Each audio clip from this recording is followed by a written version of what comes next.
여자가 절규하듯이 말했습니다. 널 찾아내려고 온갖 수단과 방법을 가리지 않고 달려왔어. 겨우 아파트까지 찾아왔지만 3억 다 달라고 하지 않을게. 반만 아니야. 5천만 원이라도 돌려줘.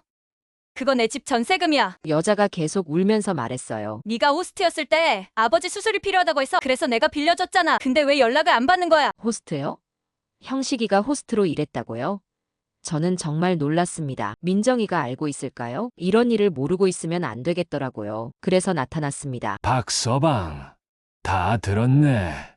형식이가 깜짝 놀라며 저를 봤어요. 얼굴이 새하얗게 질렸습니다. 여자분과 연락처를 교환하고 자세한 이야기를 들었어요. 아버지가 암 수술을 받아야 했는데 돈이 없었대요. 그때 호스트로 일하던 형식이가 접근해서 사랑한다고 했답니다. 그리고 자기 아버지도 똑같은 병으로 돌아가셨다며 눈물을 흘렸다고 해요. 그래서 믿고 3억을 빌려줬는데 돈을 받자마자 연락이 끊어졌다는 거였습니다. 전화도 안 받고 문자도 안 보고 완전히 사라져버렸다고 하더라고요. 어떻게 이런 일을 할 수 있을까요? 사람의 마음을 이용해서 돈을 뜯어내고 그것도 모자라 연락까지 끊다니. 민정이는 형식이가 호스트 출신인 줄도 모르고 사기를 쳤다는 것도 모르고 있을 거예요. 이 사실을 알게 되면 얼마나 충격을 받을까요? 하지만 말해야 했습니다. 더 이상 숨길 수는 없었어요. 제 이름은 윤명근입니다. 올해 73이에요. 정말 큰일 날 뻔했던 제 이야기 좀 들어주세요. 나이가 73이지만 아직도 아파트 경비원으로 일하고 있죠. 사람들은 이 나이에 왜 아직도 일하냐고 물어보는데 할 말이 없더라고요. 제가 이렇게 살아가는 이유는 하나뿐입니다. 바로 제 딸 민정이 때문이죠. 민정이는 39살이에요. 제가 홀로 키웠습니다. 아내가 일찍 세상을 떠나서 말이죠. 민정이는 정말 자랑스러운 딸이에요. 피부과 의사거든요. 실력도 뛰어나고 환자들에게도 인기가 좋습니다. 병원 원장님도 민정이를 무척 아껴주시죠. 하지만 문제가 하나 있어요. 민정이 남편 말입니다. 박형식이라는 놈인데 민정이보다 9살이나 어려요. 30살이죠. 잘생겼다고 하더라고요. 저도 인정합니다. 처음에는 좋았어요. 민정이가 행복해했거든요. 결혼식 날 웃는 모습을 보니 제 마음도 뿌듯했습니다. 드디어 우리 딸이 좋은 사람 만났구나 싶었죠. 그런데 시간이 지나면서 이상한 일들이 생기기 시작했어요. 형식이가 자꾸 돈을 쓰더라고요. 매일 명품 옷에 비싼 시계에 고급 차까지. 의사인 민정이 월급으로는 감당하기 어려운 수준이었습니다. 더 심각한 건 도박이었어요. 경마장에 카지노에 온라인 도박까지. 한 번에 수백만 원씩 날리는 거예요. 제가 어떻게 알았냐고요? 아파트 경비실에서 택배를 받다 보니 온갖 소식이 다 들려오거든요. 외도도 했습니다. 형식이가 젊은 여자들과 만나는 걸 제가 직접 봤어요. 아파트 지하 주차장에서 다른 여자와 포옹하는 모습을 말이죠. 그 순간 제 가슴이 찢어지는 것 같았습니다. 민정이는 모든 걸 알고 있었어요. 바보가 아니거든요. 그런데도 참고 있더라고요. 형식이가 사고 칠 때마다 뒤치다꺼리를 해주고 빚을 갚아주고 변명을 들어주고 있었습니다. 어느 날 민정이가 저한테 이런 말을 했어요. 형식 씨, 이번에도 내가 해결했어. 당신을 위해서라면 이 정도 돈은 아깝지 않아. 그때 형식이가 뭐라고 했는지 아세요? 역시 내 와이프밖에 없네. 사랑해, 민정아. 저는 그 말을 듣고 속이 뒤틀렸습니다. 사랑한다고요? 정말 사랑한다면 저런 식으로 굴 수 있을까요? 민정이 돈으로 사치를 부리고 도박을 하고 다른 여자들과 바람을 피우면서 말이에요. 제 마음속으로는 이런 생각이 들었어요. 내 딸이 저렇게 속이 없는 애가 아니었는데. 도대체 저놈의 뭐가 좋다고. 하지만 참을 수밖에 없었습니다. 제가 나서서 뭔가 하려고 하면 민정이만 더 힘들어 할 테니까요. 그래서 이렇게 생각했죠. 참아야 해. 내가 나서면 괜히 민정이 마음만 더 아프게 할 거야. 매일 밤 잠들기 전에 생각해봤어요. 어떻게 하면 민정이를 도울 수 있을까? 어떻게 하면 저 나쁜 놈으로부터 우리 딸을 지킬 수 있을까? 경비실에서 근무하다 보면 여러 가지 일들을 보게 됩니다. 사람들의 생활 패턴도 알게 되고 누가 언제 어디서 뭘 하는지도 파악하게 되죠. 형식이도 마찬가지였어요. 형식이는 낮에는 집에서 게임을 하거나 잠을 잤습니다. 민정이가 병원에 간 사이에 말이에요. 그러다가 저녁이 되면 어디론가 나가더라고요. 술집인지 도박장인지 아니면 다른 여자를 만나러 가는 건지. 제가 딸 부부와 함께 사는 건 아니에요. 옆동 아파트에 작은 원룸을 하나 얻어서 살고 있습니다. 민정이가 더 큰 집으로 이사하자고 했지만 거절했어요. 괜히 형식이 눈치 보게 하고 싶지 않았거든요. 하지만 가끔은 후회가 됩니다. 민정이 곁에 있어서 지켜줘야 하는 게 아닌가 싶어서 말이에요. 그래도 참았습니다. 민정이가 원하지 않는다면 억지로 끼어들 수는 없으니까요. 경비실에서 일하면서 가장 힘든 순간이 언제인지 아세요? 민정이가 형식이와 함께 나타날 때입니다. 형식이는 항상 거드름을 피우며 저를 무시하는 듯한 시선으로 바라봤어요. 안녕하세요, 아버지. 민정이는 언제나 밝게 인사를 했습니다. 하지만 형식이는 다르죠. 고개만 까딱거리거나 아예 저를 못 본 척하기도 했어요. 제가 경비원이니까 우습게 보는 것 같았습니다. 그럴 때마다 제 가슴이 답답해졌어요. 딸을 저런 놈한테 맡겨둬야 하나 싶어서 말이죠. 하지만 민정이가 행복해한다면 참아야겠다고 생각했습니다. 어느 날 저녁이었어요. 민정이가 혼자 제 집에 왔더라고요. 얼굴이 많이 상해 있었습니다. 무슨 일이 있었는지 물어봤더니 한참을 망설이더니 이렇게 말했어요. 아빠, 괜찮아. 그냥 계단에서 넘어진 거야. 하지만 저는 알 수 있었어요. 그게 거짓말이라는 걸 말이죠. 민정이 눈가에 멍이 있었거든요. 누군가가 때린 것 같았습니다. 아마도 형식이 지실 거라고 생각했어요. 그날 밤 잠이 안 왔습니다. 제 딸이 저런 고생을 하고 있는데 제가 뭘 하고 있는 건지 자책이 됐어요. 하지만 민정이가 먼저 도움을 요청하기 전까지는 기다려야겠다고 다짐했습니다. 다음 날 아침 경비 근무를 하는데 형식이가 나타났어요. 평상시와는 다르게 기분이 좋아 보였습니다. 휘파람까지 불면서 지나가더라고요.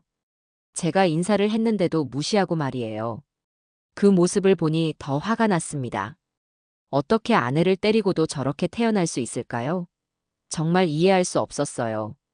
하지만 참았습니다. 아직은 때가 아니라고 생각했거든요.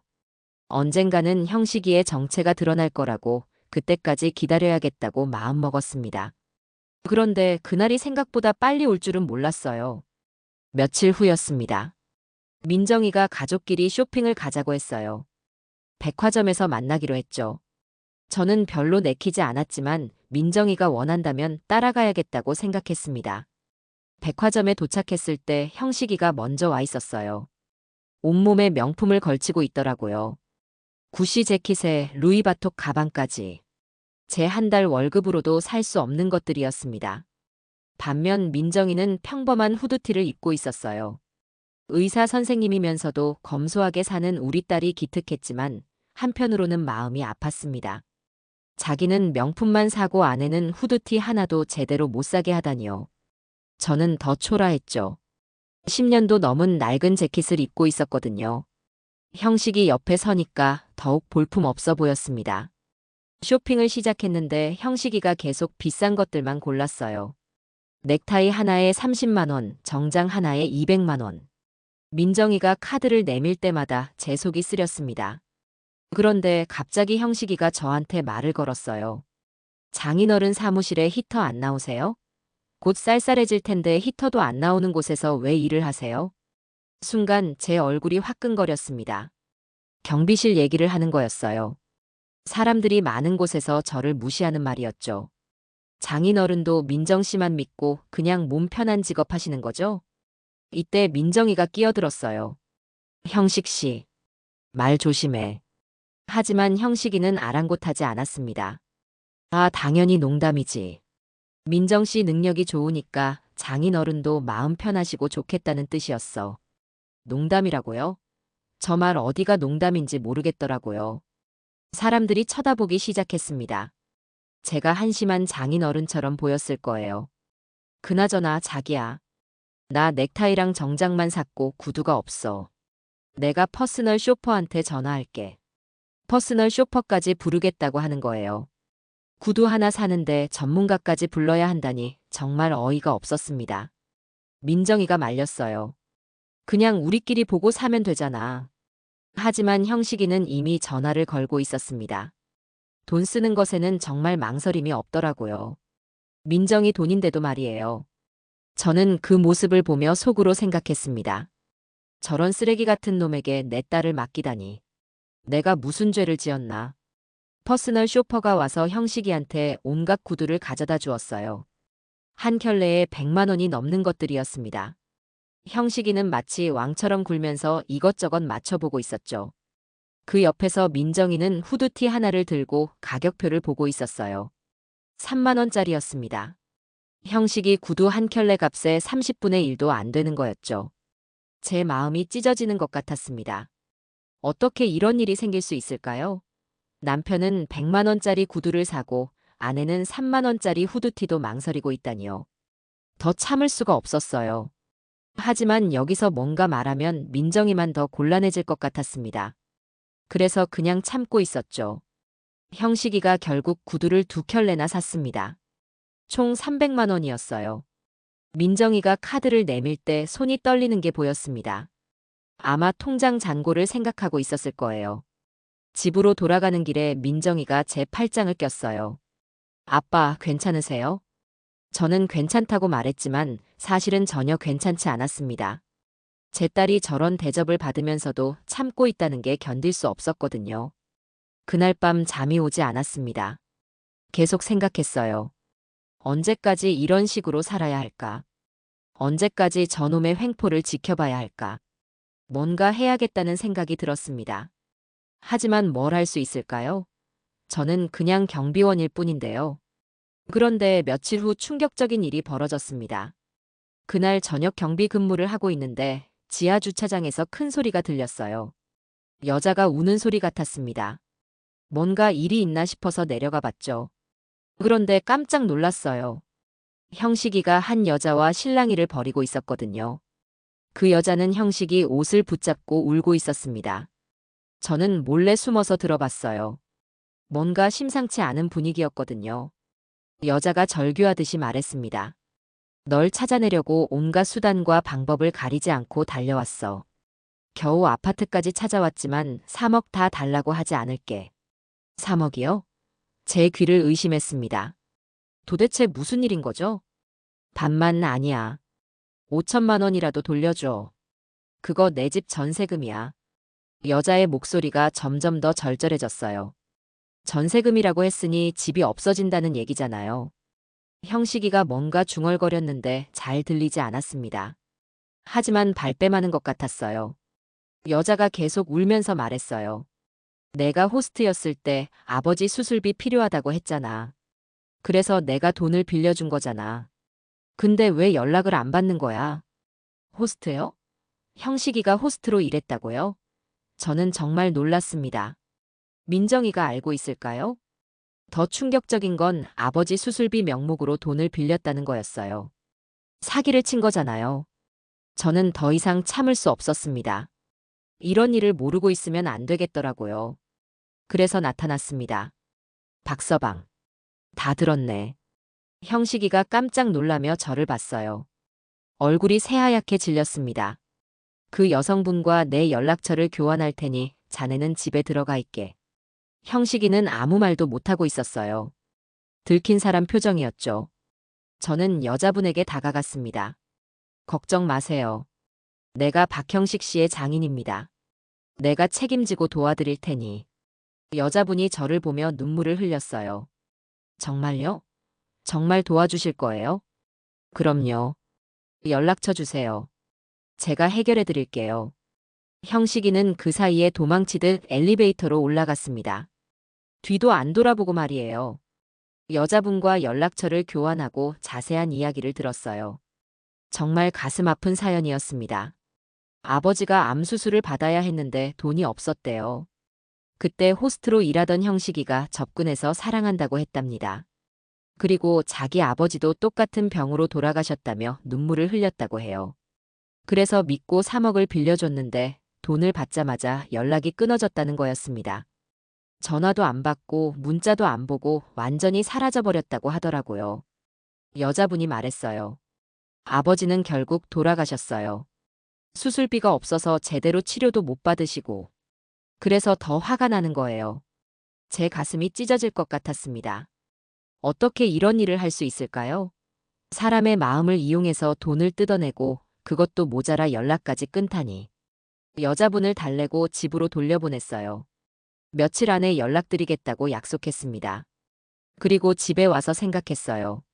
민정이한테 이 사실을 어떻게 말해야 하나. 내 새끼가 얼마나 큰 상처를 받을까.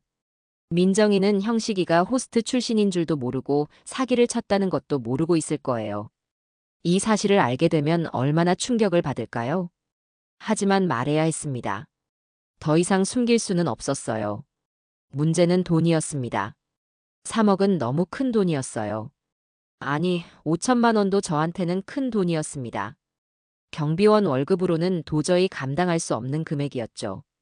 그런데 그냥 모른 척할 수는 없었어요. 여자분이 너무 불쌍했거든요. 아버지를 잃고 집까지 잃게 생겼는데 어떻게 외면할 수 있겠어요. 밤새도록 고민했습니다. 어떻게 하면 좋을까? 어떻게 해야 모두를 도울 수 있을까? 그때 문득 생각이 났어요. 제가 그동안 모아둔 돈이 있다는 걸 말이죠. 민정이를 위해 비상금으로 숨겨둔 돈이요. 하지만 그 돈을 쓰려면 민정이한테 모든 걸 말해야 했습니다.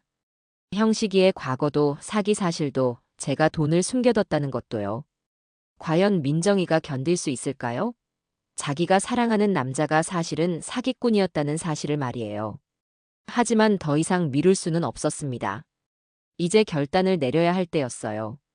다음 날 저녁 민정이를 제 집으로 불렀습니다. 평소보다 심각한 목소리로 말했더니 민정이가 금방 왔어요.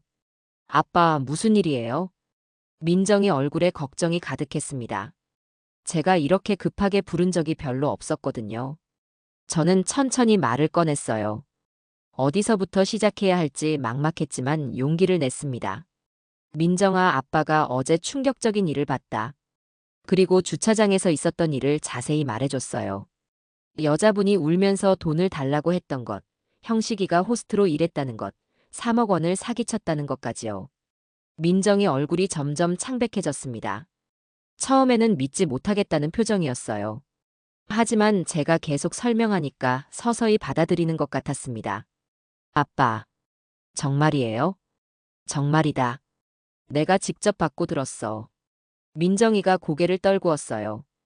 그리고 한참 동안 아무 말도 하지 않았습니다. 제 마음도 아팠어요. 우리 딸이 얼마나 충격을 받았을까요? 그때 민정이가 작은 소리로 말했어요.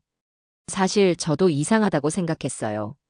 결혼하기 전에도 형식이가 어디서 돈을 구해오는지, 왜 항상 제가 내야 하는지. 역시 알고 있었구나 싶었습니다. 민정이가 바보가 아니니까요. 그런데도 왜 참았니? 사랑한다고 생각했어요.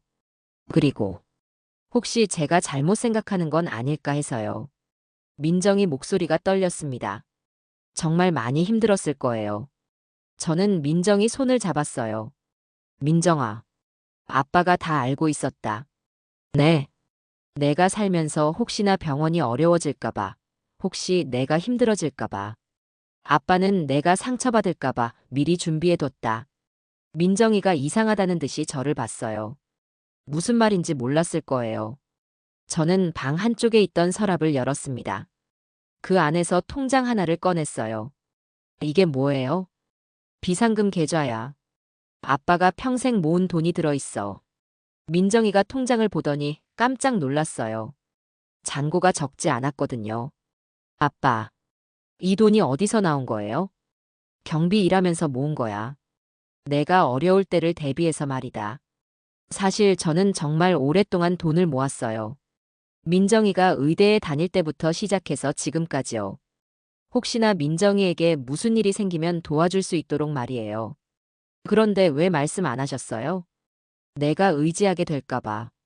내 힘으로 살아가는 게 더 좋다고 생각했거든. 하지만 이제는 써야 할 때가 온 것 같았어요. 저 여자분을 도와야 하고 민정이도 그 짐을 벗어야 하니까요. 민정이가 눈물을 흘리기 시작했어요. 아빠. 저는 아빠가 저렇게 무시당하는 모습을 보면서도 바보같이. 제가 너무 한심해요. 제 가슴이 먹먹해졌습니다. 우리 딸이 얼마나 자책하고 있을까요? 아니, 내 딸은 바보가 아니야. 아빠가 다 막아줄게. 걱정하지 마라. 저는 민정이를 꼭 안아줬어요. 정말 오랜만이었습니다. 민정이가 어렸을 때처럼 말이에요. 아빠는 괜찮으니까 걱정하지 마. 그 돈으로 여자분도 도와드리고 너도 그놈으로부터 자유로워져라. 민정이가 제 품에서 한참 울었어요. 그동안 얼마나 힘들었을까요? 혼자서 모든 걸 감당하느라 말이에요. 한참 후에 민정이가 고개를 들었어요. 눈이 빨갰지만 표정은 확고했습니다. 아빠, 고맙습니다. 뭘? 저 이제 이 사람과 끝낼게요. 그 말을 듣고 저는 정말 안심이 됐어요. 드디어 우리 딸이 결심을 한 거니까요. 잘했다. 그래야지. 민정이가 다시 말했어요. 근데 아빠 돈을 써도 될까요? 아빠가 평생 모으신 건데. 그러려고 모은 거야. 내 딸을 위해서 말이다. 사실 그 돈은 정말 소중한 돈이었어요. 한 푼, 두 푼 모은 거였거든요. 하지만 민정이를 위해서라면 아깝지 않았습니다. 그럼 내가 그 여자분께 연락드릴게. 돈 문제는 해결해 드릴 테니까 걱정하지 마라. 네, 아빠. 민정이가 제 손을 꼭 잡았어요. 정말 고맙습니다. 제가 어리석었어요. 아니다. 사랑했으니까 그런 거지. 잘못된 게 아니야. 그날 밤 민정이는 형식이와 진지한 대화를 나눴을 거예요. 이제 모든 게 끝날 거라고 생각했습니다. 하지만 제가 예상했던 것보다 일이 더 복잡해질 줄은 몰랐어요. 며칠 후, 저는 그 여자분에게 연락을 드렸습니다. 돈 문제를 해결해 드리겠다고 했죠.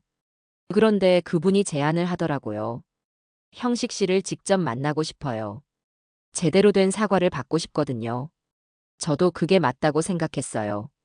형식이가 직접 사과해야죠. 그래서 만남을 주선했습니다.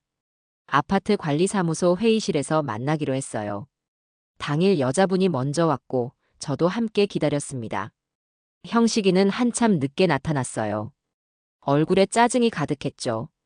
장인어른, 왜 이런 자리를 만드셨어요? 형식이가 불편하다는 표정으로 말했습니다. 아직도 자기가 잘못했다는 생각이 없는 것 같았어요. 여자분이 조용히 말했어요. 박형식, 내 돈 돌려줘. 그런데 형식이가 뻔뻔하게 대답했습니다. 장인어른, 지금 저를 협박하시는 겁니까? 저한테 돈 없어요. 협박이라고요? 제가 언제 협박했나요? 오히려 형식이가 사기를 친 건데 말이에요. 저는 가방에서 서류 뭉치를 꺼냈어요. 그동안 제가 준비해온 것들이었죠. 돈이 없다고? 이 명세서는 뭔가? 형식이 얼굴이 변했어요. 뭔지 알았나 봅니다. 호스트바 직원들의 차용증, 내 딸 돈으로 해외 도박한 증거. 전부 다 가지고 있네. 사실 저는 그동안 여러 사람들의 도움을 받았어요. 아파트 부녀회 회장님, 주차관리인 아저씨, 통장님까지. 모두들 형식이를 좋게 보지 않았거든요. 회장님이 말씀하시길 형식이가 다른 호스트바 직원들한테 돈을 빌렸다가 안 갚았다고 하더라고요. 주차관리인 아저씨는 형식이가 새벽에 몰래 나가서 도박장에 간다고 했고요. 통장님은 더 자세한 정보를 주셨어요. 형식이가 민정이 명의로 대출을 받아서 해외 도박 사이트에 썼다는 증거까지 찾아주셨죠.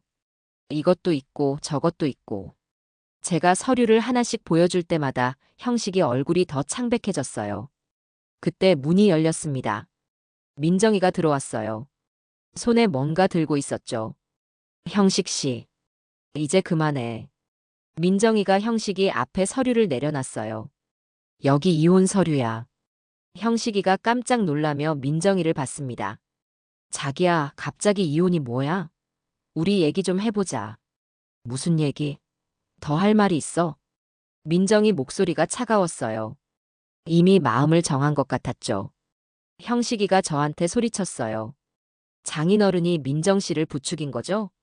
왜 이런 식으로 하세요? 저는 천천히 일어났습니다. 이제 할 말이 있었거든요. 내가 왜 경비원 일을 계속했는지 아나? 무슨 말씀이세요? 내가 가진 돈을 지키고 내 딸을 지키기 위해서였네.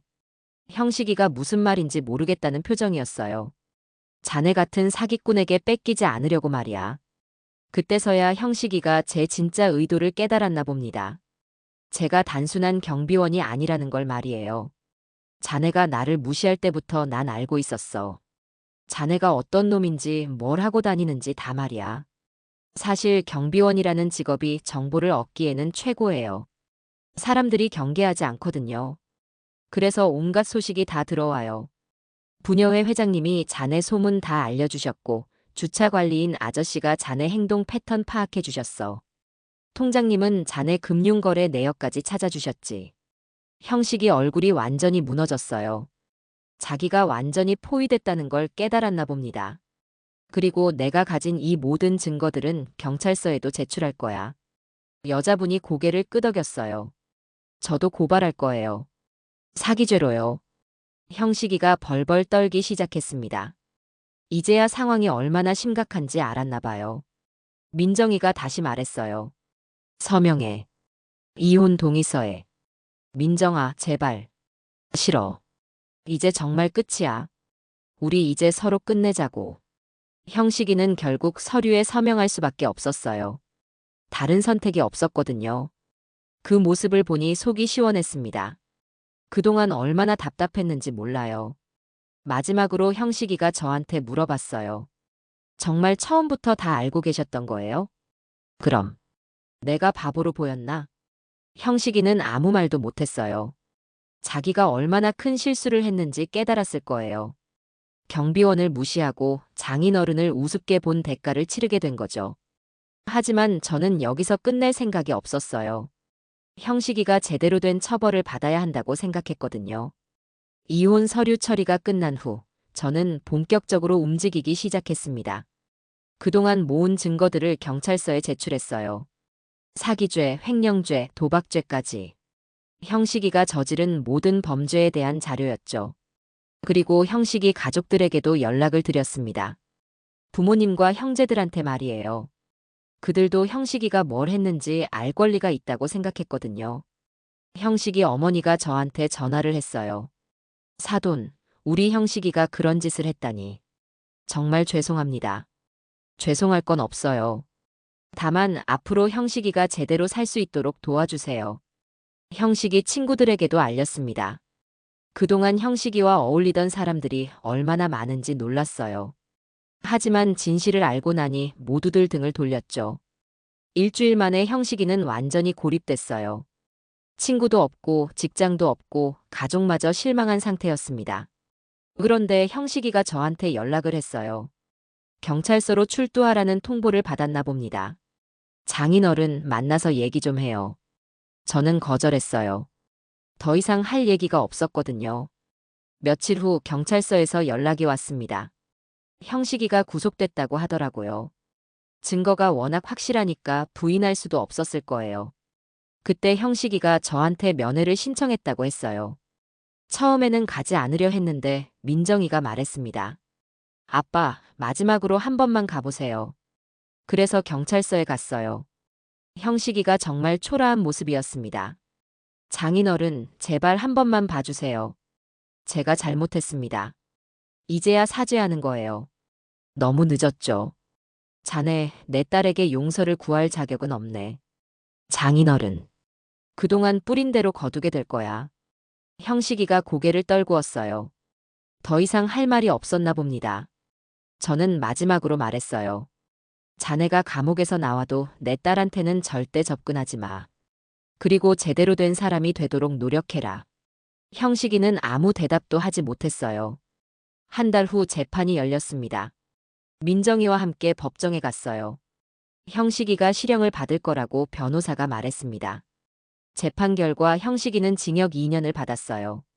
그리고 피해 보상금으로 상당한 돈을 내야 했죠. 민정이는 위자료를 받긴 했지만 여태 형식이가 사치스럽게 생활했던 모든 돈을 메울 수 있는 만큼은 아니었습니다. 하지만 그대로도 만족한다고 했어요.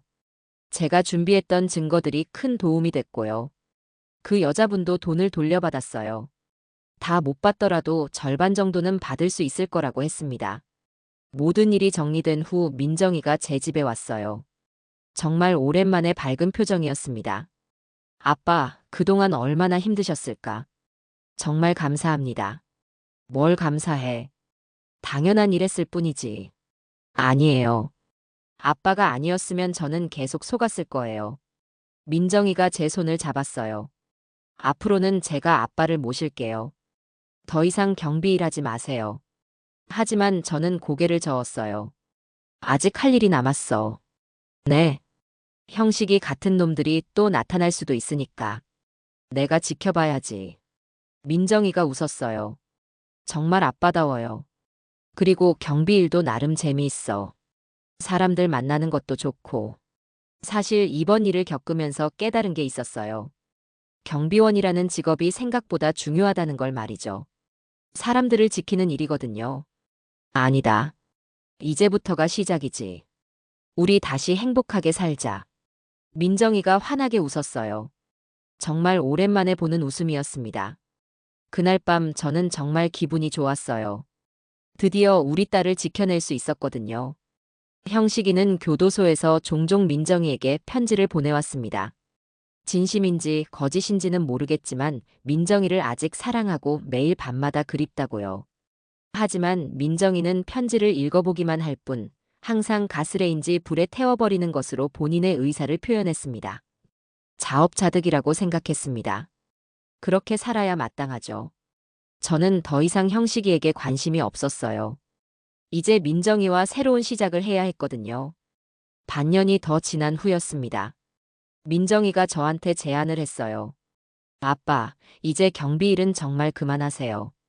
제가 평생 아빠 모시고 살게요. 처음에는 거절했어요. 아직 할 일이 있다고 생각했거든요. 하지만 민정이가 계속 설득했습니다. 아빠께서 저를 지켜주셨으니까 이제 제가 아빠를 지켜드릴 차례예요. 그 말을 듣고 마음이 움직였어요. 정말 그럴 때가 된 것 같았거든요. 그래서 경비 일을 그만뒀습니다. 정말 오랜 시간이었어요. 20년 넘게 했던 일이었거든요. 마지막 날 동료들이 송별회를 열어줬어요. 부녀회 회장님, 주차관리인 아저씨, 통장님까지 모두 와주셨죠. 윤 선생님 덕분에 우리 아파트가 안전했어요. 정말 고생 많으셨습니다. 다들 따뜻한 말을 해주시더라고요. 제가 여기서 일한 보람을 느꼈습니다. 민정이도 함께 왔어요. 제 마지막 근무를 지켜보겠다고 했죠. 아빠 정말 멋있으세요. 뭐가? 이렇게 많은 사람들이 아빠를 좋아하시잖아요. 그때 깨달았어요. 제가 단순히 경비원으로만 산 게 아니라는 걸 말이죠. 사람들과 정을 나누며 살았다는 걸요. 새 집은 민정이가 골랐어요. 병원 근처에 있는 깨끗한 아파트였습니다. 방도 2개나 됐고 햇볕도 잘 들었어요. 아빠, 여기서 편히 쉬세요. 고맙다, 민정아. 이사를 하면서 느낀 건데 민정이가 정말 많이 성숙해졌더라고요. 형식이랑 헤어진 후 더 단단해진 것 같았습니다. 병원 일도 열심히 했어요. 원장님이 민정이를 더 중요한 일에 참여시켜 주시더라고요. 민정이 실력을 인정받는 거였죠. 어느 날 민정이가 기쁜 얼굴로 집에 왔어요. 아빠, 제가 병원 부원장이 됐어요. 정말 놀랐습니다. 그렇게 빨리 승진할 줄 몰랐거든요. 축하한다, 우리 딸. 다 아빠 덕분이에요. 아빠가 저를 지켜주셨으니까 가능한 일이었어요. 민정이가 제 손을 잡았어요. 민정아, 아빠는 이제야 마음이 편하다. 우리 딸이 자기 인생을 찾아가는 것 같아서. 정말 그랬어요. 민정이가 다시 웃을 수 있게 된 걸 보니까 모든 고생이 보상받는 기분이었습니다. 요즘 저는 정말 편안하게 살고 있어요. 아침에는 산책을 하고 낮에는 책을 읽거나 텔레비전을 봅니다. 저녁에는 민정이와 함께 저녁을 먹어요. 가끔 옛날 아파트 사람들이 안부 전화를 주시기도 해요. 부녀회 회장님은 일주일에 한 번씩 안부를 묻습니다. 윤 선생님, 요즘 어떻게 지내세요? 잘 지내고 있어요. 딸이 잘 챙겨줘서요. 정말 복 많으신 분이에요. 맞아요. 저는 정말 복이 많습니다. 이런 딸을 둔 게 말이에요. 민정이도 요즘 정말 밝아졌어요. 웃음소리가 집안에 가득해요. 오랫동안 듣지 못했던 소리였죠. 어느 날 저녁 민정이가 제 옆에 앉아서 말했어요. 아빠, 제가 늘 아빠 곁에서 지켜드릴게요. 고맙다. 아니에요. 당연한 거예요. 아빠가 저를 지켜주셨으니까. 그때 제가 대답했어요. 그래, 우리 민정이. 아빠는 그걸로 충분하다. 정말 충분했어요. 민정이가 행복하면 저도 행복했거든요. 요즘 가끔 생각해봐요. 만약 제가 그때 참지 않고 나섰더라면 어떻게 됐을까? 아마 민정이만 더 힘들어했을 거예요. 때를 기다린 게 잘한 일 같습니다. 모든 게 제때 해결됐으니까요. 민정이는 이제 새로운 사람을 만날 생각도 하고 있어요. 하지만 급하지 않다고 해요. 천천히 좋은 사람 만나면 된다고 하더라고요. 저도 그랬으면 좋겠어요. 이번에는 정말 좋은 사람을 만났으면 합니다. 지금 저희는 정말 평화롭게 살고 있어요. 아침에는 함께 커피를 마시고 저녁에는 같이 드라마를 봅니다. 주말에는 같이 쇼핑도 가고요. 이런 일상이 얼마나 소중한지 이제야 알겠어요. 평범하지만 따뜻한 하루하루 말이에요. 민정이가 말했어요. 아빠, 우리 정말 행복하죠? 그럼 정말 행복하다. 그리고 저는 덧붙였어요. 우리 앞으로도 계속 이렇게 살자. 민정이가 웃으며 고개를 끄덕였어요. 네, 저희는 정말 행복합니다. 서로를 지켜주며 살고 있거든요. 이제야 진짜 가족이 된 것 같아요. 그리고 저는 깨달았습니다. 제 경비복은 보잘것없는 옷이 아니었어요. 사랑하는 딸을 지키기 위한 가장 든든한 갑옷이었습니다. 사람들이 저를 무시할 때도, 형식이가 비웃을 때도 그 옷을 입고 있으면 용기가 났어요. 제가 민정이를 지키는 아버지라는 것을 잊지 않을 수 있었거든요. 이제 그 옷을 벗었지만 제 마음속에는 여전히 그 갑옷이 있습니다. 앞으로도 계속 민정이를 지킬 거예요. 아버지라는 이름으로, 사랑이라는 힘으로 말이에요. 오늘의 이야기가 지금 이 순간 같은 고민을 하고 계신 분들께 조금이나마 힘이 되었기를 바랍니다. 다음에도 따뜻한 이야기로 찾아오겠습니다. 감사합니다.